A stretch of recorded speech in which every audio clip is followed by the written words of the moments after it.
నమస్తే అన్న అందరికీ నమస్కారం. కువైట్ వాతావరణ శాఖ కువైట్లో ఉన్న కువైటీ పౌరులు మరియు ప్రవాసులను హెచ్చరించింది.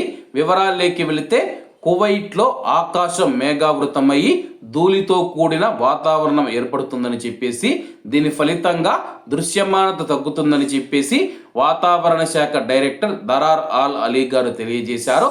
అధిక పీడన వ్యవస్థ విస్తరణ వల్ల కువైట్ దేశం ప్రభావితమవుతూ ఉందని చెప్పేసి, అలాగే దీనికి సంబంధించి వెదర్ మ్యాపులు మరియు సంఖ్యా నమూనాలు సూచిస్తూ ఉన్నాయని చెప్పి ఆయన వెల్లడించారు.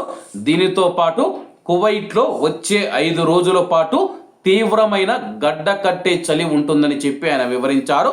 గంటకు 10 నుంచి 35 కిలోమీటర్ల వేగంతో తేలికపాటి నుంచి మితమైన వాయువ్య గాలులు వీస్తాయని చెప్పేసి, ముఖ్యంగా వ్యవసాయ మరియు ఎడారి ప్రాంతాలలో ఉష్ణోగ్రతలు 3 డిగ్రీల సెల్సియస్ కంటే తక్కువకు పడిపోతాయి.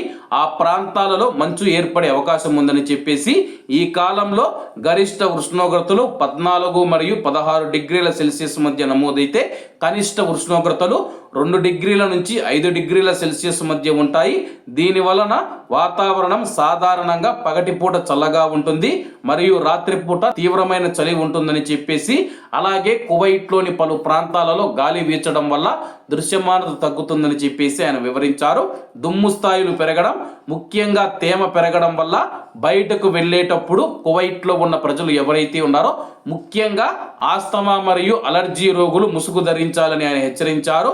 తాజా వాతావరణ పరిణామాల గురించి తెలుసుకోవడానికి డిపార్ట్మెంటు వాతావరణ శాఖ అధికారిక వెబ్సైటు, అప్లికేషన్ మరియు సోషల్ మీడియా ప్లాట్ఫామ్ల ద్వారా వెదర్కు సంబంధించిన బులెటిన్లు అనుసరించడం ముఖ్యమని చెప్పేసి ఆయన వివరించడం జరిగింది.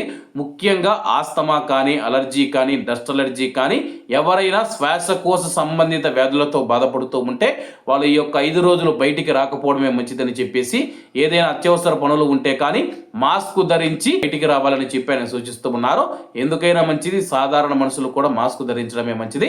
కాబట్టి అందరూ బాగుండాలి, అందులో మనం ఉండాలి. అందరికీ నమస్తే అన్న, జై హింద్.